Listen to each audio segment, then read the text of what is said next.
வணக்கம் நண்பர்களே. நாம் அறிவியல் பாடம் 10th அறிவியல் பாடம் பார்க்கலான்னு இருக்கோம் இன்னைக்கு. ஒவ்வொரு சாப்டரா அதாவது ஒவ்வொரு சின்ன சின்ன சாப்டரா பார்த்து அதுலேருந்து டீகோட் பண்ணலாம் அப்படின்னு இருக்கோம். முதல்ல வாசிப்பு இருக்கும். ஏன்னா இப்போ வாசிப்பு அப்படின்றது ஒரு ஒரு ஒரு விதமான கலை. அந்த அதில் ஒரு புரிதல் இருக்கணும். அப்போ தொடர்ந்து நம்ம வாசிக்கிறப்ப அதுலேருந்து ஒரு விஷயங்களை நம்ம புரிஞ்சுக்குவோம். அந்த விஷயங்களை நம்ம என்ன மாதிரியா புரிஞ்சுக்கணும் அப்படின்னு ஒன்று இருக்கு. அது ஒரு அப்ரோச். அந்த அப்ரோச்சிங் ஸ்டைலை தான் நம்ம இன்னைக்கு பார்க்க போகிறோம். தொடர்ந்து வர்ற எல்லா வீடியோக்களிலும் நம்ம அதை தான் பார்க்க போகிறோம். ஸோ வாங்க உள்ளே போகலாம். விசை மற்றும் இயக்கம். அதில் முதல்ல நான் வாசிக்க போகிறேன். ஃபஸ்ட்டு நான் வாசிச்சிருவேன். வாசித்ததுக்கப்புறம் அதில் என்ன மீனிங் இருக்குது அப்படின்றத எக்ஸ்பிளைன் பண்ணுற மாதிரி இருக்கும். அப்படி தான் தொடர்ந்து இருக்கும். வாங்க போகலாம். அரிஸ்டாட்டில் கிரேக்க நாட்டில் வாழ்ந்த ஒரு சிறந்த அறிவியல் மற்றும் தத்துவ அறிஞர் ஆவார். இது உங்களுக்கு புரிஞ்சிடும், ஒன்றும் பிரச்சனை இல்லை. அவரது கூற்றின்படி இயங்குகின்ற பொருள் யாவும் தாமாகவே இயற்கையாக தமது ஓய்வு நிலையை வந்து சேரும்.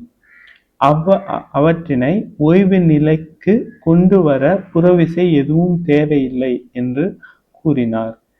இவ்வாறு இயக்கும் பொருளின் இயக்கத்தை இயற்கையாகவே இயக்கம் என வரையறுக்கப்படுகிறது.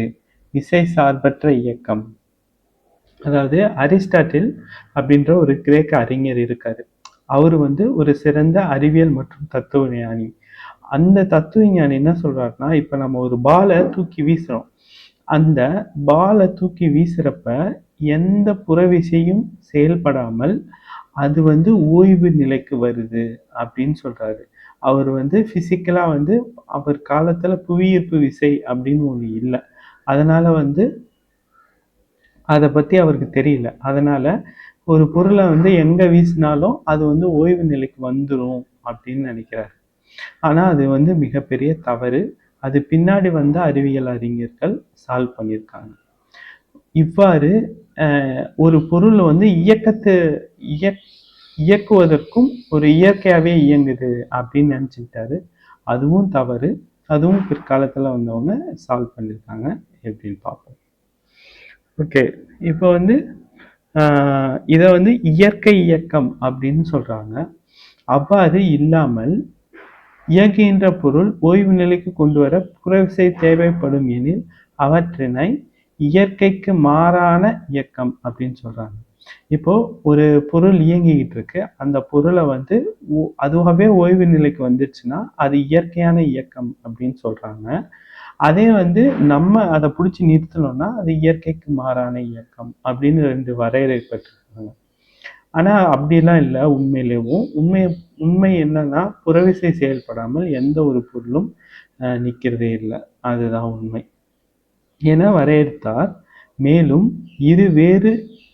இருவேறு நிறை கொண்ட பொருள் சம உயரத்தில் இருந்து விடும்போது அதிக நிறை கொண்ட பொருள் வேகமாக விடும். அறிவியல் கலிலியோ கலியை நிலைமம் மற்றும் இயக்கம் பற்றி கீழே விளக்கம் கொடுத்துள்ளார். இப்போ அதுவும் இல்லாம வேற என்ன சொல்றாருன்னா, 2 வெவ்வேறு நிறை கொண்ட ஒரு பொருளை மேல இருந்து கீழே தூக்கி போடுறப்ப அதிக நிறை கொண்ட பொருள் வேகமா விழுந்துடும் அப்படின்றார். அதுவும் தப்பான கருத்து தான். அதை இவர் சால்வ் பண்ணியிருப்பாரு. பார்ப்போம்.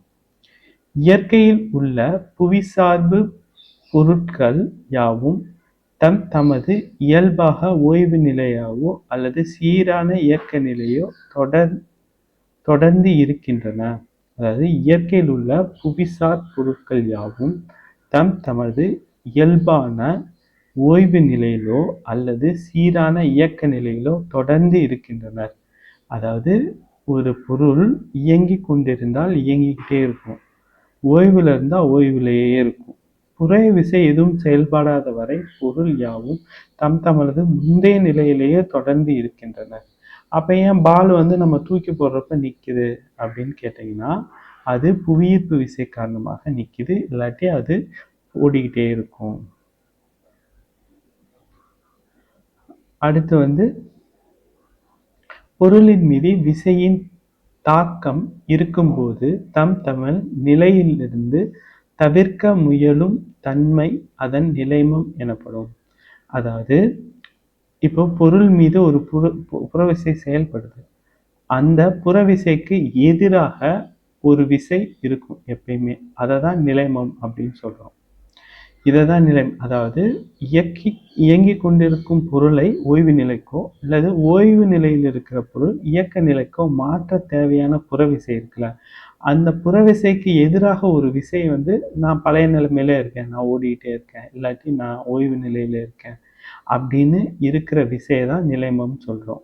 வெற்றிடத்தில் வெவ்வேறு நிறை கொண்ட பொருள் யாவும் ஒரே உயரத்தில் இருந்து விழும்போது அது ஒரே நேரத்தில் தரையை வந்தடைகிறது.